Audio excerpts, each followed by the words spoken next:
Chapter 300. Orden. Tanah terbakar ungu, dan langit diwarnai merah. Potongan-potongan batu yang hancur memenuhi udara dan kekuatan sihir yang dikeluarkan menghasilkan percikan listrik di mana-mana. Kontaminasi atmosfer begitu parah sehingga bahkan bernapas bisa mematikan. Ini adalah apa yang tampak seperti Afrika setelah ledakan kekuatan sihir Orden. Petik 2. Tombak ini akan menembus tubuhmu. Di atas medan yang hancur, pertarungan berlanjut. Ratusan tombak yang diciptakan dari Aileen Spirit Speech terbang menuju Orden. Listrik Yujin Wong menempel di seluruh tubuh Orden. Tapi Orden menghalau semua serangan dengan ayunan tangan yang dibungkus kekuatan sihir. Namun, berubah menjadi ruang hampa. Aileen menggunakan Spirit Speech lagi. Dia berusaha mengganggu pernapasan Orden, membalik tanah tempat dia berdiri, dan bahkan menciptakan lubang hitam kecil. Lubang hitam berhasil menyedot jubah Orden, tetapi hanya itu yang dilakukannya. Sementara itu, Chae Jochul memanfaatkan energi alam terdekat dan menciptakan avatar untuk dirinya sendiri. Tingginya sekitar 3 meter seperti Orden dan mengenakan seragam seni bela diri putih seperti abadi. Orden menyerang avatar. Untuk membantu Chae Jochul, Yoshihyuk mengayunkan pedangnya dan bilahnya bergerak ke arah Orden seperti serigala. Dari kejauhan, Jin Seon terus menembakkan panah kristal. Namun, respons Orden sederhana dan sederhana. Atribut, Chaos dapat dengan mudah menetralkan kekuatan sihir manusia. Yang dia butuhkan adalah mengumpulkan kekuatan sihirnya dan memancarkannya sekaligus. Dentang. Kekacauan yang dikeluarkan Orden mengganggu kekuatan sihir para pahlawan. Petik 2 tanda pisah seru petik 2. Dan kemudian Orden meraung marah ke arah musuh yang paling menyusahkan, pemanah yang terus menembakkan panah ke arahnya dari tempat tersembunyi. Oke. Gelombang suara supersonik melumpuhkan seluruh tubuh Jin Seon. Target berikutnya adalah Aileen. Orden berlari menuju Aileen. Satu langkah adalah yang dia butuhkan untuk mencapai kurcaci yang tingginya bahkan tidak 150 cm. Berhenti. Orden menentang pidato roh saat dia mengayunkan cakarnya. Cakarnya lebih keras dari logam apapun. Seharusnya itu merobek Aileen menjadi beberapa bagian. Dentang. Pada saat itu, pedang memblokir cakar Orden. Di luar pedang tampak seperti tidak ada yang istimewa ketika sebenarnya, itu adalah pedang roh baja, yang mewujudkan tekad mulia Heinkes. Bergeraklah, si kecil. Terima kasih. Meskipun memalukan disebut, si kecil, Aileen pindah ke tempat penampungan dengan skill Blink. Kiik. Cakar Orden dan pedang Heinkes saling menabrak dan suara yang mengganggu terdengar. Orden mengangkat lengan kanannya ke atas dan menghancurkan Heinkes di samping dengan lengan kirinya. Heinkes memblokir pukulan itu dengan pedang baja baru. Dentang. Bentrokan baja dan cakar berlanjut. Heinkes lebih rendah dari Orden dalam semua aspek kecuali untuk pengalaman pertempuran. Roh baja memanfaatkan pengalaman, keterampilan, dan teknik yang telah dia kumpulkan selama bertahun-tahun hingga sepenuhnya. Dia menggerakkan pedangnya di antara celah jari Orden dan meninggalkan bekas luka di dada Monster King. Dia bergerak dengan cepat dan efisien, mengganggu keseimbangan Orden. Tapi dia tahu dia tidak bisa mempertahankan kebuntuan ini lama. Petik 1. Dia tumbuh saat dia bertarung. Orden akan melampaui semua keterampilan yang Heinkes telah kumpulkan selama rentang 60 tahun hanya dalam 6 menit. Heinkes harus mengakui, Orden adalah monster sungguhan. Kamu sudah tua. Pada saat itu, Heinkes mendengar suara acuh tak acuh. Dia melirik pemilik suara sambil tersenyum. Chae Jochul mendekati Orden dengan ekspresi tanpa ekspresi dan memukul dahi Orden dengan kipas lipatnya. Kuak. Suara itu keras tetapi secara fisik hanya sedikit merusak. Orden tidak tahu bahwa segala sesuatu sebelum serangan ini hanyalah dalih dan bahwa ini adalah serangan yang telah dipersiapkan kedua pria itu selama ini. Kamu yang sudah tua, Jochul. Kamu terlalu lama. Petik 2. Kipas lipat Chae Jochul adalah inti dari kekuatannya. Ini berfungsi sebagai media untuk mengendalikan semua bagian alam. Dengan demikian, ketika kipas Chae Jochul menyentuh dahi Orden, semua kekuatan sihir immortal melakukan perjalanan melalui kipas dan mengalir ke Orden. Petik 2 tanda seru petik 2. Orden membenamkan kepalanya di tangannya. Saat ini, partikel-partikel alam saling bertabrakan di kepalanya. Itu harusnya sangat menyakitkan. Saya pernah mengalaminya sebelumnya. Petik 2. Chae Jochul yang berdarah dingin telah mengembangkan teknik ini untuk tujuan tunggal, penghancuran keberadaan. Itu adalah jenis rasa sakit yang paling buruk. Heinkes juga pernah mengalaminya di masa lalu. Kuaaaaaa. Orden meraung kesakitan. Teriakan itu merobek telinga pahlawan dan mengganggu penguatan ki mereka. Tapi pahlawan bukan satu-satunya yang menanggapi tangisan Orden. Tudududu. Getaran besar mengguncang bumi dan angin puyuh yang ganas memenuhi langit. Pelayan setia Raja Monster telah kembali dari garis depan ke istana untuk melindungi raja mereka. Tidak ada gunanya keluar dari pertempuran yang berkepanjangan. Para pahlawan semua bergegas menuju Orden. Orden, bagaimanapun, memblokir mereka semua dengan memancarkan semburan kekuatan sihir. Kakau bajingan. Hurorororo. Pergi dari raja. Petik 2. Tetapi mereka mengabaikan satu fakta. Pahlawan itu juga memiliki bala bantuan. Hai. Tiba-tiba sebuah pedang muncul yang sangat besar sehingga hampir menyentuh langit. Dengan keyakinan penuh, Chae Nayun memegang pedang raksasa kekuatan sihir. Pedang itu berkilau dengan cahaya terang saat merobohkan semua monster dan monster humanoid dalam satu gerakan besar. Dan kemudian ada tornado dari tombak hitam. Api hitam Jong Sin Jong Hak dan kon tombak penakluk Xiang Yu, menampilkan sinergi yang luar biasa. Api neraka Yi Yongha melahap bumi, Chok Jungyong memuji pukulan pada monster humanoid, Nicholas memamerkan keahliannya dengan belati, dan Mimyo Drun mengamuk pada musuh. Lalu, Orden. Kilatan cahaya melaju ke depan karena memancarkan kekuatan sihir emas ke segala arah. Kim Suho berlari, menebang setiap monster humanoid di jalurnya. Kecepatannya jauh melebihi kemampuan maksimal manusia. Dia tak terbendung. Kamu. Orden memancarkan kekuatan sihir dari telapak tangannya. Kekuatan sihir melonjak seperti pilar tapi Kim Suho dengan mudah mengirisnya menjadi dua. Bukan hanya Kim Suho, tapi Heinkes juga menekan serangan ke Orden. Pedang Kim Suho hanya beberapa detik jauhnya dari hati Orden. Pada saat itulah Orden menyadari kelemahan Kim Suho. Kim Suho hanya bisa mengiris kekuatan sihir yang telah dipancarkan secara eksternal. Karena itu, yang harus dilakukan Orden hanyalah menahan kekuatan sihirnya di dalam dan langsung menuangkannya ke Kim Suho. Seperti yang dilakukan Chae Jochul pada dirinya sendiri. Orden menyempurnakan kekuatan sihirnya dan menunggu kedatangan Kim Suho. Ekspresi tegas muncul di wajah Kim Suho. Tampaknya dia tidak memiliki gagasan sedikit pun bahwa dia berlari ke pelukan maut. Orden meraih Kim Suho ketika Sword Sein melompat ke lengannya. Tidak, dia mencoba menjangkau. Orden merasakan 1/1000 detik.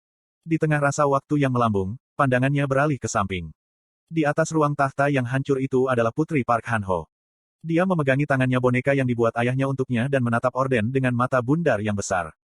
Orden tahu bahwa anak itu tidak mungkin berada di sini, bahwa dia sudah mengungsikannya ke tempat yang aman. Ini pasti jebakan. Namun, meskipun tahu itu, Orden masih tidak bisa menahan keraguan. Kim Suho dan Heinkes tidak melewatkan kesempatan itu. Retak. Dua pedang menusuk Orden. Kekuatan sihir The Sword Sein dan aura roh baja. Dua kekuatan raksasa berbaur satu sama lain saat mereka menembus jantung Orden. Orden merasakan sakit yang tak tertahankan. Pada saat yang sama, sebuah pertanyaan muncul di benaknya. Petik 1. Mengapa saya ragu? Petik 1. Orden perlahan-lahan menundukkan kepalanya dan menatap Kim Suho. Bilahnya penuh dengan keyakinan dan tekad yang tak terhentikan. Lalu dia menatap Heinkes. Bilahnya tajam dan dingin. Terakhir, dia mengalihkan pandangannya ke anak yang membuatnya ragu.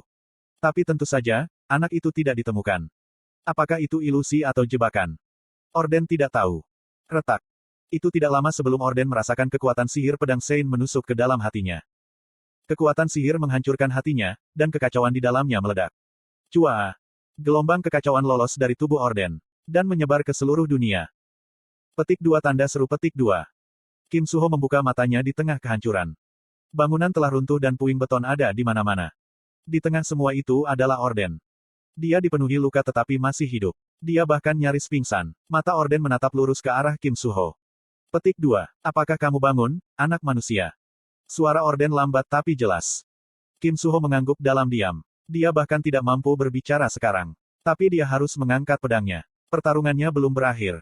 Yakinlah, hatiku sudah hancur. Saya tidak punya banyak waktu tersisa untuk hidup. Petik 2. Mengatakan demikian, Orden mulai menyembuhkan luka Kim Suho. Rasa sakit yang membakar menyelimuti tubuhnya dengan cepat menghilang. Tetap saja, Kim Suho menatap Orden dengan mata penuh ketidakpercayaan. Tapi sorot mata Orden jujur. Aku ingin menemukan jawaban, jadi aku membawamu ke sini. Petik 2. Kamu membawaku ke sini.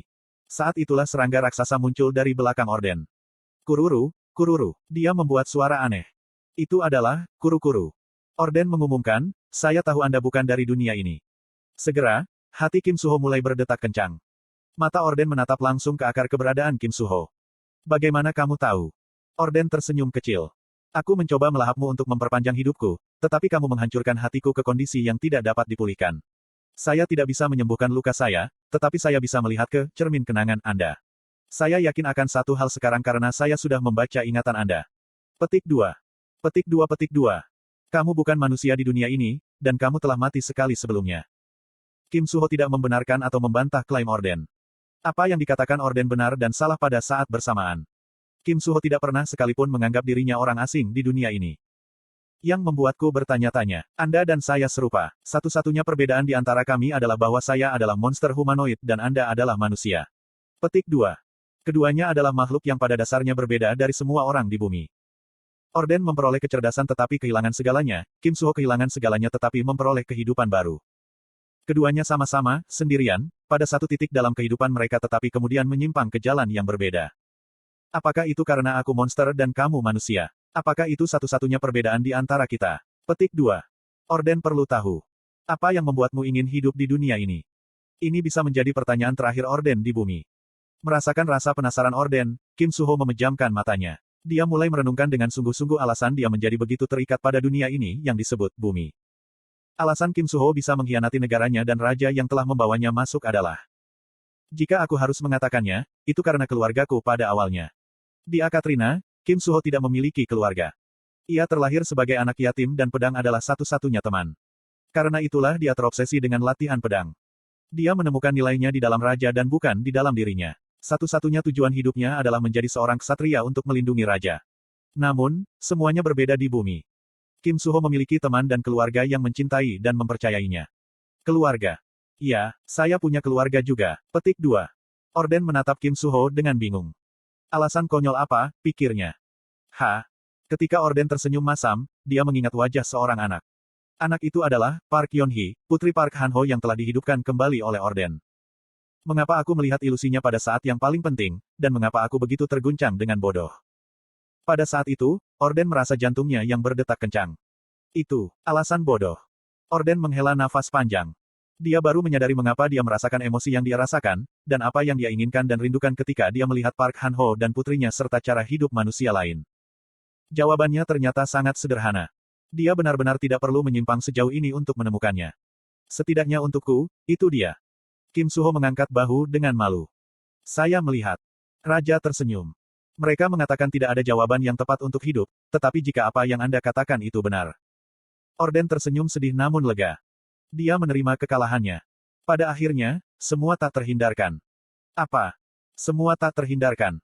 Itu adalah hal yang sangat tidak bertanggung jawab untuk dikatakan oleh pembunuh jutaan orang. Marah, Kim Suho meraih Misteltein. Tapi segera meletakkannya kembali sambil menghela nafas. Apa yang tak terhindarkan? Alih-alih, ia memilih untuk meminta dan jawaban, Orden mengatakan ia menemukan. Orden bergumam dengan suara rendah, apakah kamu tidak tahu bahwa monster humanoid tidak dapat membuat keluarga? Kuhum. Petik 2. Kim Suho tenggelam dalam keheningan. Dan sekarang, Orden tahu bahwa kematian adalah satu-satunya pilihan. Masuk akal baginya. Dia adalah monster pertama yang mendapatkan kecerdasan. Dia menyebut dirinya, monster humanoid, karena mengagumi manusia. Dia menggabungkan manusia dan monster untuk menciptakan makhluk buatan. Namun, seorang individu tidak mampu melestarikan seluruh spesies. Sekarang jelas baginya bahwa satu-satunya cara untuk melepaskan diri dari rasa sakit ini adalah kematian. Kururu. Mungkin Kuru-Kuru menyadari apa yang dipikirkan Raja. Hamba itu mengulurkan tangannya kepada Raja. Kaki depannya penuh bekas luka. Petik 2. Kuru-Kuru. Raja memanggil nama Kuru-Kuru. Dia tahu persis kondisinya. Jantungnya hancur, darahnya berhenti beredar, dan darah yang mandek membusuk ketika organ-organnya menutup satu demi satu. Kematian hampir tiba. Kururu. Kuru-Kuru mengepakkan sayapnya. Itu adalah caranya mengekspresikan ketidaksetujuan atas apa yang akan dikatakan Raja. Tetapi Raja tidak khawatir. Dia tahu bahwa, mengingat kesetiaan serangga itu, Kuru-Kuru tidak akan pernah menentang perintahnya. Kuru-Kuru, belalang tidak bisa menghentikan kereta. Orden telah membaca tentang kisah di balik peribahasa ini dalam sebuah buku ketika ia pertama kali menciptakan Kuru-Kuru. Ceritanya tentang belalang bodoh dan sembrono yang mencoba menghentikan gerobak yang bergerak. Tetap saja, Orden terkesan dengan keberaniannya yang tak terbatas dan berharap pelayannya akan setianya dan seberani belalang dari cerita itu. Hidup di Petik 2. Ini adalah perintah terakhir Raja. Kuru-Kuru mengerti bahkan saat dia gemetar dalam kesedihan. Aku tidak menyesal.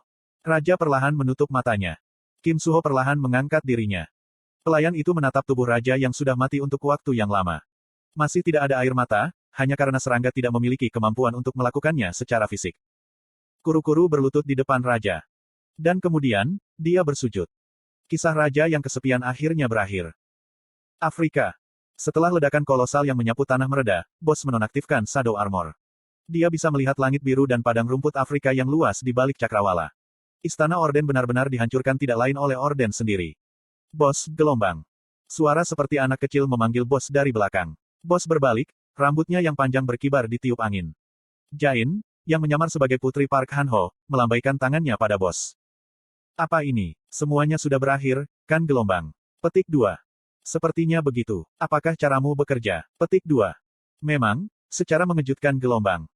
2 minggu lalu, Jain diam-diam bertemu dengan Rumi yang memberitahunya bahwa Orden mengagumi manusia. Jain tidak bisa mengerti apa yang dia maksud. Jadi dia menyamar sebagai monster humanoid dan menyusup ke istana. Hanya setelah melihat Orden secara langsung, Jain akhirnya bisa menarik kesimpulan. Saya pikir dia menjadi manusia kecil dan imut gelombang. Sayangnya, asumsinya jauh dari kebenaran. Manusia kecil dan imut. Bos mengerutkan kening. Dia menolak implikasinya. Ya gelombang tapi bos, yang lebih penting, bagaimana Hajin gelombang? Dia ada di bunker, jadi dia seharusnya baik-baik saja. Iya, lalu ayo cari mayat Orden gelombang. The Chameleon Troupe pada dasarnya adalah sekelompok pencuri. Tujuan mereka, tentu saja, tubuh Orden. Ya, ayo pergi. Keduanya berjalan menyusuri jalan, melacak aroma Orden. Itu dulu. Apa? Angin yang bertiup membawa aroma tertentu. Petik 2 tanda tanya petik 2. Setelah memperhatikan aromanya, bos membeku di tempat. Kakinya tidak akan bergerak tiba-tiba. Hal yang sama terjadi pada Jain. Bos dan Jain saling bertukar pandang, lalu mengalihkan pandangan mereka ke arah dari mana aroma itu berasal.